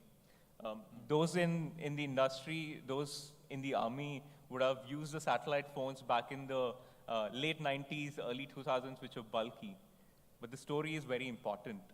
$5 billion of investment that went into building those satellites went into bankruptcy. The technology that you build has to be commercially viable. Commercially viable not for the companies to make sense, but commercially viable for the users to use more. The day we have data available at 100 rupees for a full month's package, that is the day we are using everything online, digital. It wasn't that same thing that we used to have 10 years ago. So I think the amount of making the technologies available at the best possible rate, that makes more consumption happen. And that drives the whole commercial businesses which are viable. The market now has changed. If you look at the space industry over the last 16 months, we've seen at least reverse mergers or the SPAC deals that happened in the US, which put in billions of dollars of cash flowing into the startup ecosystem to deliver new technologies. The interesting part, whether we like it or not, most space companies go bankrupt first before we deliver our technologies. But that's a lesson, right? At the end of the day, that's someone who is trusting us, giving us the capital in terms of failure. Failure not as technologies, but as businesses, to regain on what has been built as technology. And that gives opportunities twice to India, which is the opportunity the defense is providing us to be the bedrock to start off with, the opportunity of companies outside of India which are failing to make revenues, failing to reinvest capital because they've lost a lot more. If you look at the erosion of share capital of most publicly listed companies in the space industry in the last, again, 16 months, we've lost anywhere between 70% to 80% in some companies. That means that they will have to innovate in the way that they spent for their capital expenditure. And the capital expenditure in space industry is to launch more satellites, because we are not talking about geostationary satellites which last for 25 years any longer. We are talking about satellites launched between 400 to 1,200 kilometers, which have a short lifetime of anywhere between 3 to 7 years, which means every 3 years there's a new satellite that needs to be built and launched. And we are not talking about 1, 2, we are talking about tens of thousands. Over this decade, we are going to see 60,000 satellites to be launched for the first time. But how many of them are going to be repeated? And that brings us to the opportunity. The scale that we can bring in, the economic benefits that can come in because of the low-cost production and low-cost design house. And then building that with the engineering talent pool that we have is going to ensure that we not only provide a bedrock for commercial exploitation and provide international exports of satellite and satellite-related products, but it is also that we provide employment in this country and employment of highly skilled technologies which have potential to seep into other domains. You know, ISRO's technology started with a satellite, but today it is used in delivering telemedicine in the remotest corner of India. You know, making that feasible is what enables it, right? And as General Khandara has mentioned, no one thought, you know, an IR detection is going to be a use in every day. But today we use it to actually ensure that the oil that is being spilled in the oceans, or, you know, what is the wastage that is happening in terms of greenhouse emissions, methane emissions that are monitored.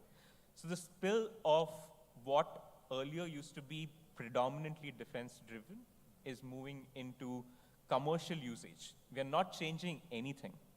An example is what Maxar has done. You know, Maxar has been the longest and the most effective commercial companies in imagery. And, you know, half their imagery service revenues come from the defense industry. Now, they changed something, you know. They use their own 4 satellites. Instead of pointing at Earth, they're pointing against other satellites to do space debris monitoring. See, we did not need to change anything. We had the technology, we only had to reorient it. And that has the implication of futuristic advances that are going to create new opportunities.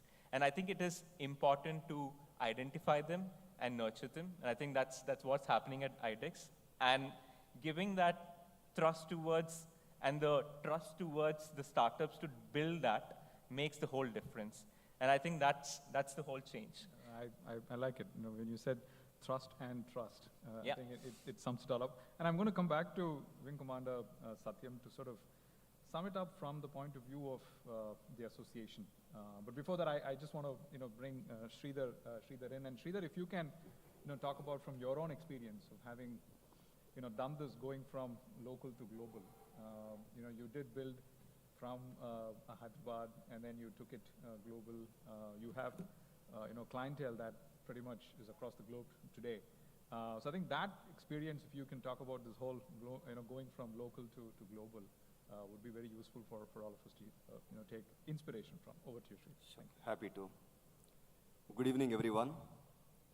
I'm involved with IDEX since inception 4.5 years back. Yeah. It's good to see from a very small initiative the way the scale in terms of number of 300 startups working with IDEX. And I have met many startups who are commercialized and closely working with defense and going to the next level. Congratulations to everybody. Coming back to my story on how we started local and how we went to global. Decade back, if you really look at it, you take big software services companies, Infosys, Wipro, Tata. In fact, I was also running one of the software services company. We used to do work in domestic, then we expanded into US, getting US business. That's one way local to global. But that was very limited to software services. It's more of providing whatever the customer asks, and the IP sits in the US, and you provide the manpower, or you take the end-to-end solution. But when you look at the products, you know, most of the companies in US, they build the products, we become resellers to them, or we become implementation or system integration partners to them, and we implement it here. So that most of the IP was sitting in US, and we become the implementation. But the whole situation changed, especially last 7 to 8 years, you know, thanks to the new government. One of the reasons, the major reasons for this is the government initiatives on digitization. So for example, 5G, 3G, 4G, 5G, the amount of initiatives what they have taken. Smart city mission, making 100 smart cities smart, making cities better place to live. This is the only initiative, the biggest initiative is done in India and nowhere in the world. or you take Agri initiative, which India has taken. They wanted to increase revenues of every farmer per acre. They want to double it. Again, this is the first initiative India has taken. Because of some of the digitization initiatives, spearheading those initiatives, policies in India, which helped startups like us to not just to do the services, we started developing products our own. Because there are no products, the initiative started here. So we built some of the great products. Then we partnered with the big network providers, big cloud providers, big system integrators or global companies to implement here. And once we implemented and once we become successful, country which is billion people plus, the challenges, the kind of data you collect, the kind of product you make, accurate product, this product can work anywhere if it works in India. So you implement it here, and the same companies, you're working with the big network players, big cloud players, they are all the global players. They see your product working. They see your product working at scale. So they themselves partner with you and take you to US and the Western world to use the same product. Just proud to say that the product what we have built, unlike you taking the US product, implementing here, we have major telecom companies, major networking companies, major system integrator companies. They have taken our product as a OEM and they started selling our product along with their own solutions. That was the biggest opportunity for us today. So, but of course, everything, whatever the product you have, it doesn't work exactly the same. The go-to-market strategy could be different. The product positioning could be different. The customization of the product could be different because the buying patterns are different. Obviously, you need to customize the whole thing. I also just wanted to end with one point which very interesting. 6 years back, it's not just limited to the product, right? The kind of talent we have, the kind of math, science talent we have. So one of my colleagues' wife, 6 years back, earlier she was doing some design work for fashion design work for kids and all. So she wanted to move into UX and UI. She took internship with us. 6 years down the road, the product she developed in years, now she works for Microsoft. Recently, 2 weeks back, Satya Nadella at Microsoft launched 3 global products, out of which 2 products are designed and developed by her. Which means if you have a really will and belief, the kind of opportunities at an individual level, at a corporation level, to build local and global are many. Thank you. Wonderful. No, thank you, Sridhar. Very, very inspiring indeed.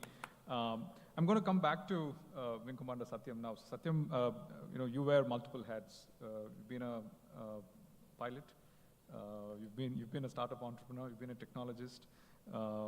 You also showed me some of the publications you did. So there is a scientist sitting inside you. And now today you lead an association and you're trying to bring all of these diverse stakeholders together. So you possibly have a 360-degree panoramic view backed with wisdom about how all of this is going to come together. So do you see unicorns coming out of India in defense space or space in general? How does the next 12 to maybe 18 months looks like in terms of, once we throw open these challenges, partnerships between big companies, smaller companies, technologies translating into solutions, how does the road look like, from your eyes? Help us see the roadmap through your eyes. Thank you. Thank you.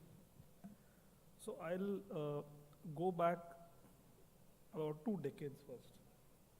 I still recall the times when me and my friends used to be sitting in the nav room in a fighter squadron to make a map and then rehearse for our missions.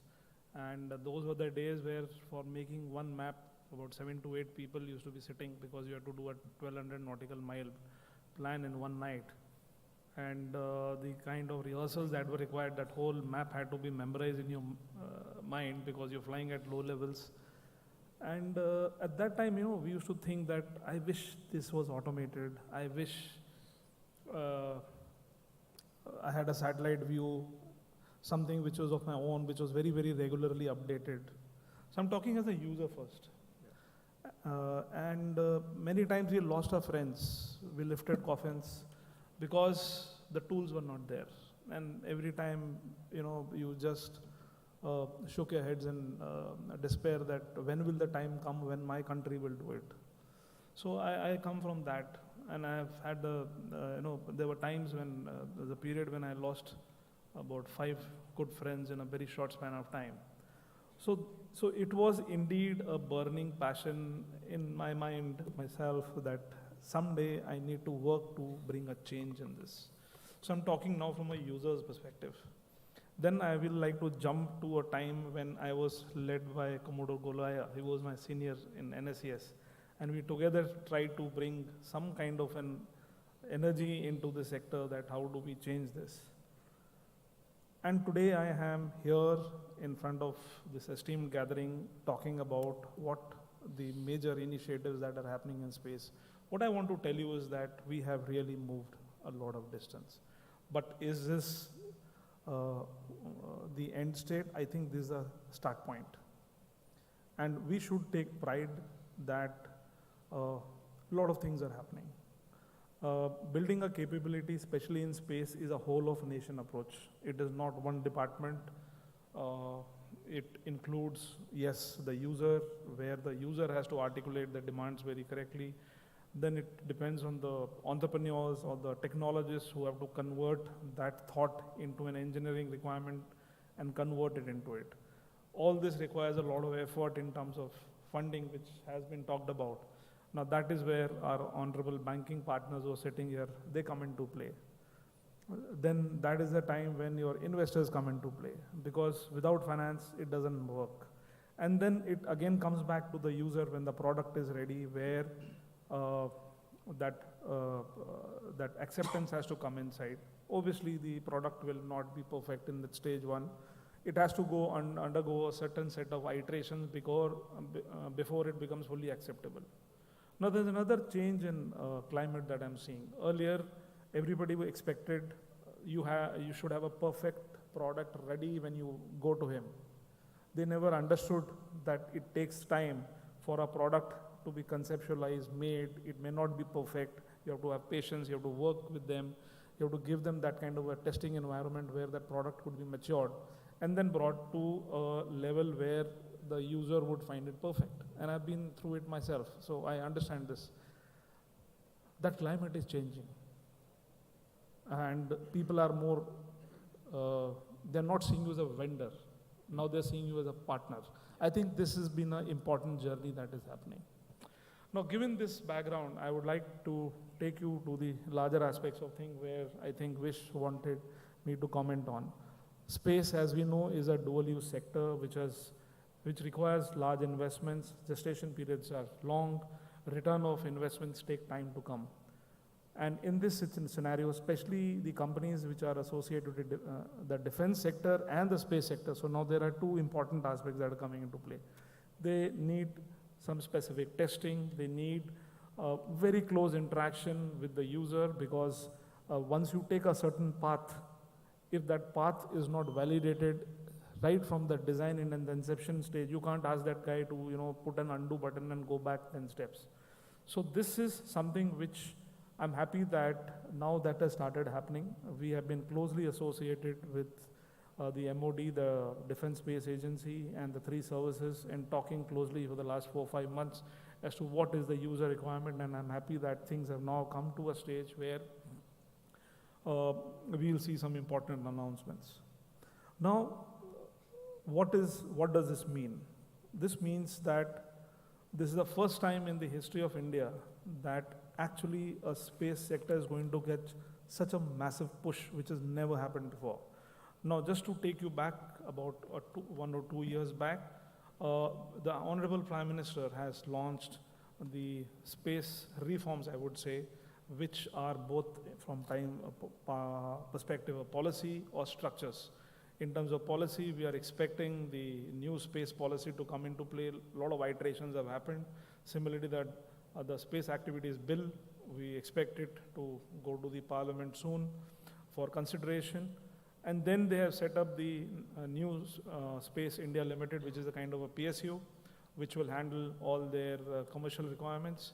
And then we had the InSpace, the Indian National Space Authorization Center, where the commercial activities get authorized, monitored, and even promoted. So that is something very, very unique, which was never there. The government never promoted the industry. So this is something which is new that is happening. And then the Indian Space Association got created on the direct orders of the Prime Minister to look after solely the interest of the space industry and be the voice of the industry and engage with the government and see how we can create opportunities and work towards policy formation. So ISPA has been deeply engaged with multiple agencies, whether it is Department of Space, whether it is InSpace, whether it is ISRO, Department of Telecom, Wireless Advisor, the MOD, the 3 services, Defense Space Agency. So it's been an exciting time. Trust me, we keep about 18 to 20 hours awake every day to ensure that we are able to perform at the rate at which the ministries expect us to do, and as well as our startup friends who are sitting here, they expect us to do.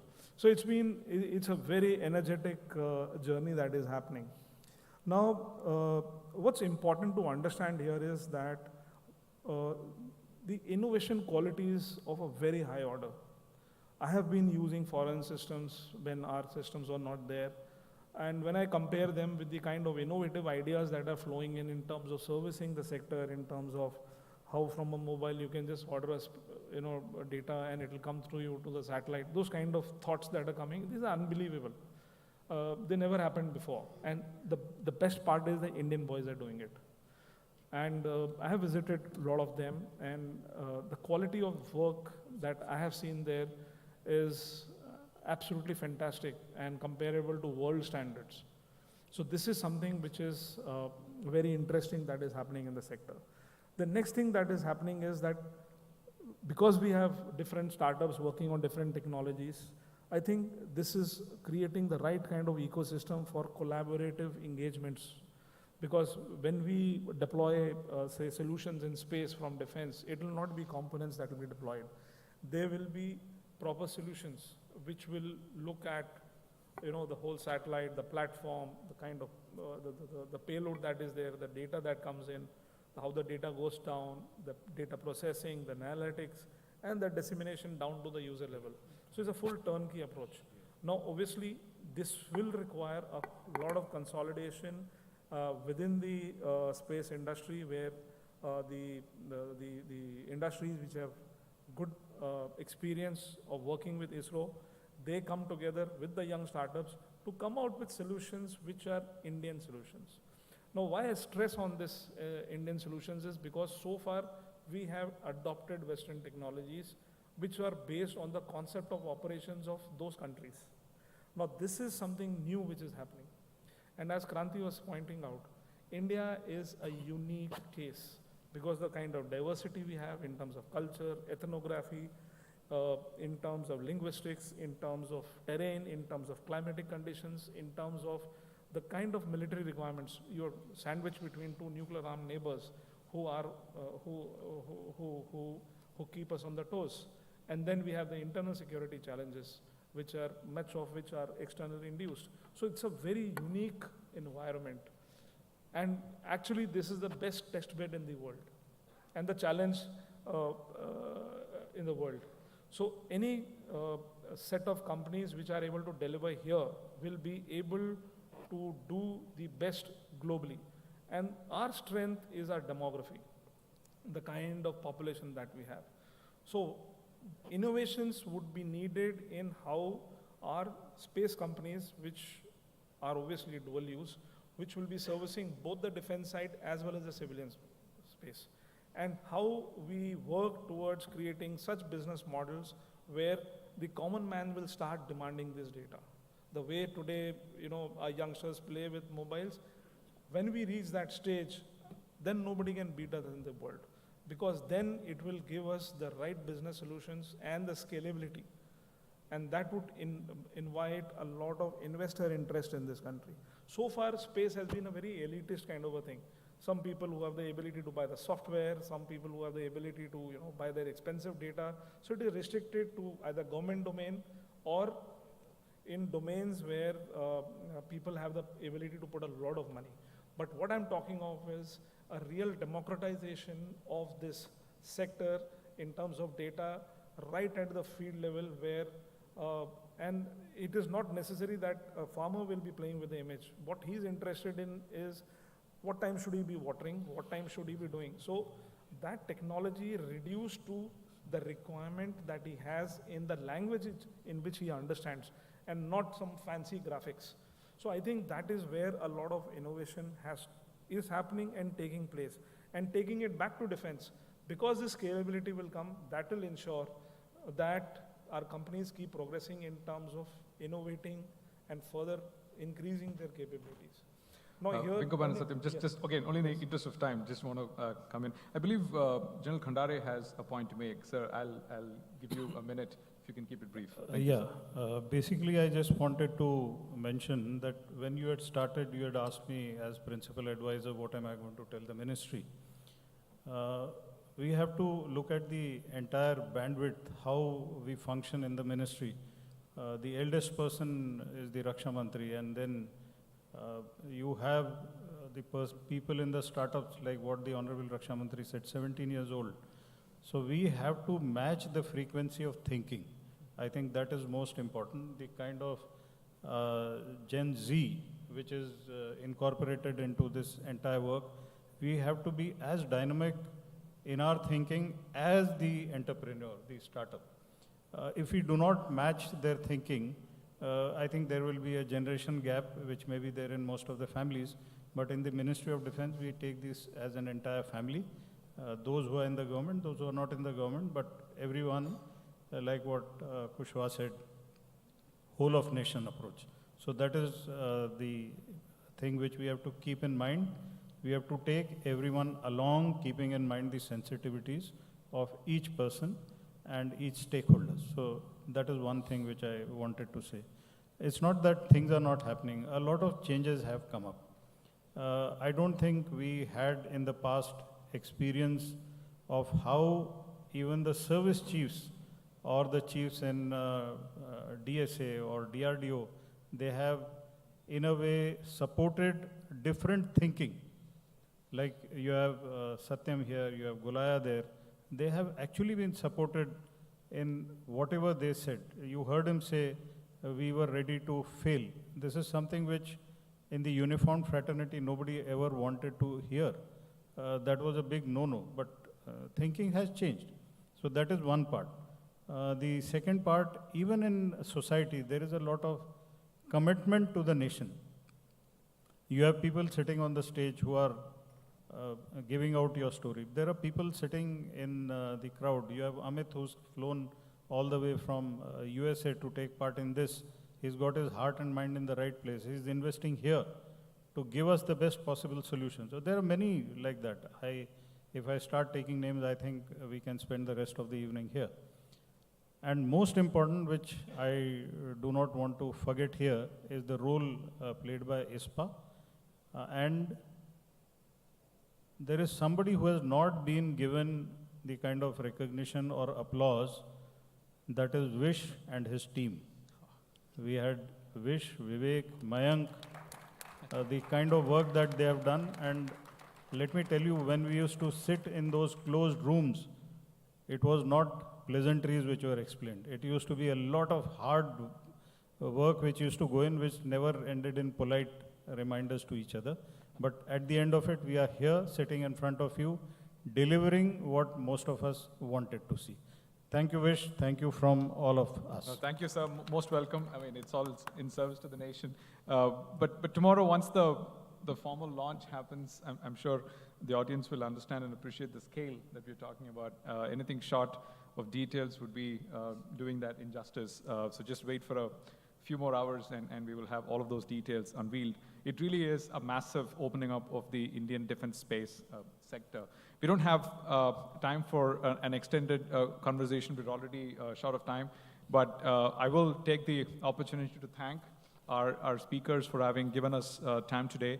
There is more to be spoken, but there's phenomenally more to be done in this space of defense space. And hopefully, the next time we're doing this, Manthan, possibly in Aero India 2023, when all of us come together, we would have gone beyond the skies and into the space, and we possibly will have stories to talk about even in a very short span of time. So on that note, let's conclude. I once again, thank the panelists, and if you can have a round of applause for our panelists. Thank you. And to formally close the event, may I invite our colleague from DIO, Captain Roy, to propose the vote of thanks. Over to you, Captain Roy. And thank you, panel speakers. We can move off stage. Thank you, Vish.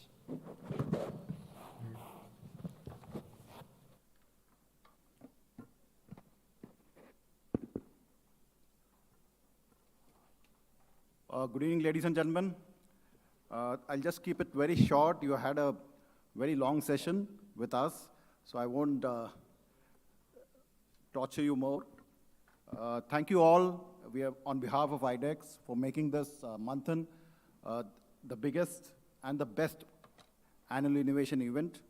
And that leaves me to thank the panelists, the esteemed speakers, both on the dais as well as the guests who have joined us off the dais. Thank you, Commodore Gulaya. I'm sorry that we had to rush you through. Your presentation was actually a sprint, or Usain Bolt sprint. But I'm sure the startups who are here, the young innovators out here, will meet the naval team under Commodore Gulaya. And he's bringing in transformational changes in the way startups engage with defense. And as Mr. Vish has already told, you will hear something tomorrow also. And so note the date tomorrow. And as far as day after is concerned, we have an investor session also. I would request all of you to join that also. So that leaves me to thank, Mr. Jayant Patil. I think sir has been a great support, a true ambassador of Make in India, and a great mentor and guide to this entire process of Make in India, startups, defense production, exports. And it's great to see you out here, sir. And thank you all the panelists. And at the end, and most importantly, our IDEX winners, you are the real strength. Because of you, we have the Prime Minister's Award. And we are here because of you, and IDEX has grown because of you. Thanks a lot. Ladies and gentlemen, it was wonderful having you. And I'm sure you will also enjoy the rest of Def Expo, whether it is the inaugural tomorrow, and also visit the stalls at the helipad center. There is drone show which is going to happen on the evening. I think 7:40 is the time on every day from now onwards. That's it from us. And that leaves me to thank Mr. Vish. I think rightly somebody has pointed out what he means to IDEX. And he's been our conscious keeper, also our thought leader. I thank you, not only for moderating this session, but whatever you've done for IDEX. Thank you, ladies and gentlemen. Wonderful having you out here. And IDEX wishes you all a wonderful evening. Thank you.